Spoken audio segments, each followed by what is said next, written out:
Hi, I'm Bill Osmolsky with the MacIver Institute, and this is our MacIver Newsmakers podcast. I'm here with Senator David Craig. Senator, how are you doing today? Doing great. Thanks for having me on, Bill. Fantastic. It's a nice slow July after the budget's in effect now. Yeah, and we're in the legislature. We're just kind of settling into all the policy that's been delayed in getting done because of the budget. So we're settling in on committee work and all the other things that the legislature needs to do over the course of the next few months. And the budget's obviously going to drive, how the budget played out is going to drive some of that. Yeah, absolutely. When you're talking about something as comprehensive as the budget, touches absolutely every policy area, every agency in state government and local government and school districts. It's a lot of money that's going to be expended, and there's going to be a lot of oversight that the legislature needs to engage in. Great. So why don't we start off by talking about what did Governor Evers get that he wanted in this budget? Yeah, I think the main thing, so we can talk about first how the Joint Finance Committee and the legislature removed all of the terrible unbudget related policy that was in there. Driver's licenses for illegal immigrants, the marijuana legislation, all the things that should never have been in the budget document in the first place removed. The big thing that the governor got was dramatic increases in state spending. And that's the most problematic. The governor got some revenue increases also via the transportation system, via local government. So there are a number of issues that I certainly struggled with as a conservative seeing in the budget, but at the end of the day, the governor won out on those issues. So he got, even though he didn't get his policy issues, he got a lot of what he wanted in terms of spending, even though he won't quite admit it. Yep. What did when the vetoes came around? What did he make sure that? What did Republicans want that he made sure that they did not get using his vetoes? I think a number of things, a number of positive reforms that we've had in the past, whether it be related to welfare and making sure that individuals that shouldn't be receiving welfare aren't receiving welfare. The governor uses veto pen to regulate a lot of that.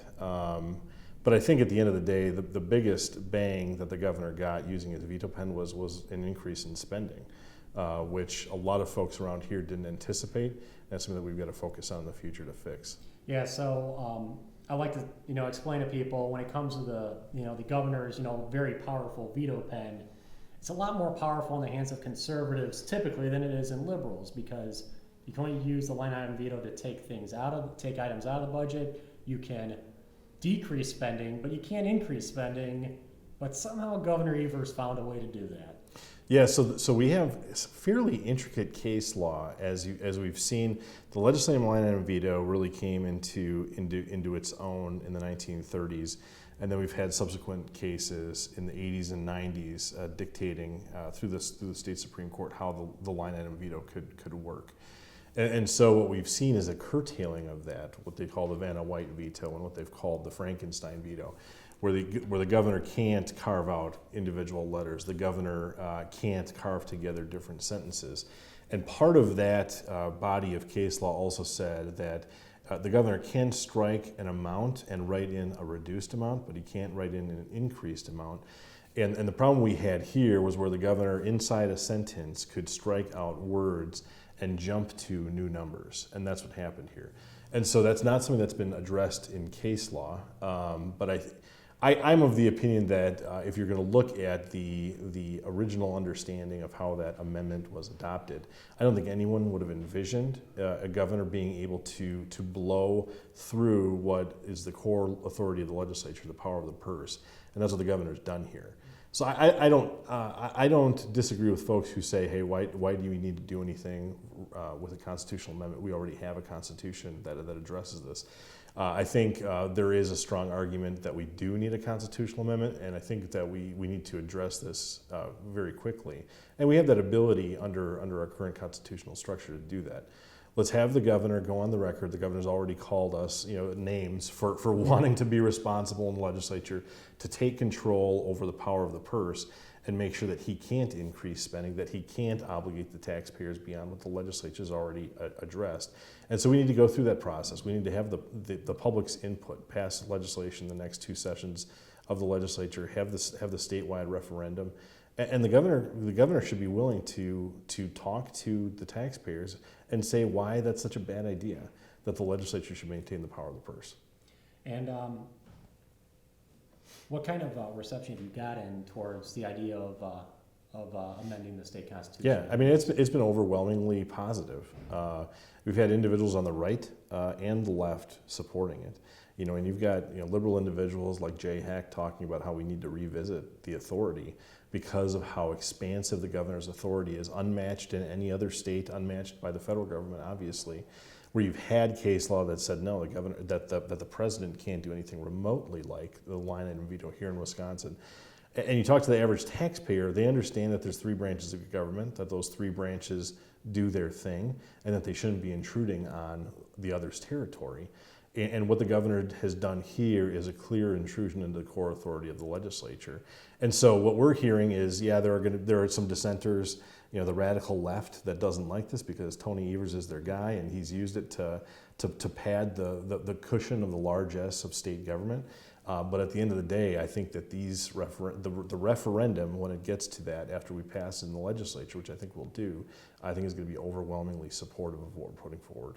Yeah, and this seems to be, politically speaking, seems to be the best way to approach this, in that the only other option is to actually sue him over this item in the Right. budget. And then it becomes not about the governor's power, it becomes, why don't you want to give school kids another $100 towards their education? So Yeah. this kind of removes the whole individual policy discussion. This makes it strictly about the governor's power. Yeah, and I think we're at the point in state government where, you know what, if the governor's going to dig in on something like this, something that I think is a fairly extraordinary use of power, then the people need to have their imprint on that. And so if the governor talked about how this is the people's budget, then he shouldn't fear the people voting on how he used his veto authority. And that's in large part it's going to be a referendum on what he did, but in even larger part it's going to be a vote to make sure that he can't do it in the future.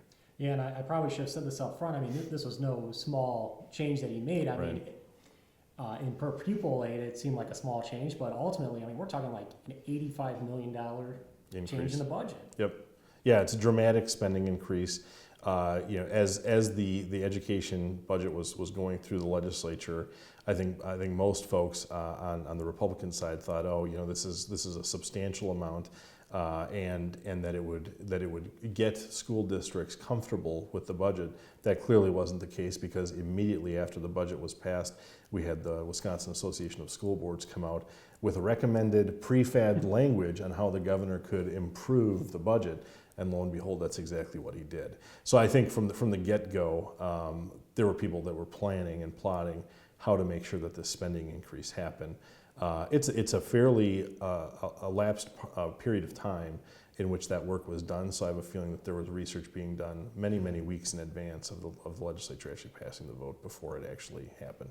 Yeah, I mean, it was a very creative use of that veto pen. I mean, I've been trying to clear up with people for a couple of weeks now. How was he able to do this? So, you had to cross this off, that off. So clearly, this wasn't something that people were anticipating or even think it was possible for the most part.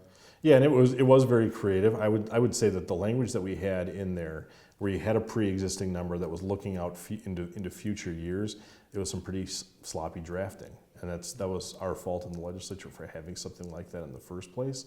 And then with that combined with the governor's veto authority, made for, I think, a total disaster for taxpayers. So with your resolution, what path does it need to take to become part of the Constitution, and where is it at right now? Yeah, so it's out for co-sponsorship right now, which is really the first step. So we've introduced the language. I'd urge your viewers to contact your legislators, have them co-author, co-sponsor the legislation. And what we'll do then is we'll get it formally introduced with the Senate President's office, and hopefully have a vote through the committee process, I'm hoping in late summer and into the fall, so that it's ready for our fall floor session. There would have to pass both houses this session, which will adjourn in spring of 2020, and then we would come back in the spring of 2021 and pass it again, would be my hope and expectation. And then it would go to the voters, and the voters would have their say-so. Just so we're perfectly clear, constitutional amendment resolution, that is not something the governor has any say in. That's correct. Yeah, and it's as terrible as an authority that the governor has with a line item veto. We do have a flexible constitution here in Wisconsin, kind of unlike the federal constitution, where it is a behemoth effort. We can pass legislation, get it through both bodies, consecutive sessions of the legislature, have it go to the people of Wisconsin for a referendum, and if it passes, it's now the supreme law of our land. So it's we're not left without options when a governor does what he did, and we're hopefully going to exercise that option. Sounds great. Well, you got a little bit of a journey ahead of you on this, but we appreciate you taking the time to walk us through it and talk about the situation. So, again, for the MacIver Institute, I'm Bill Smolsky. I've been joined here by Senator Dave Craig, and thank you for joining us.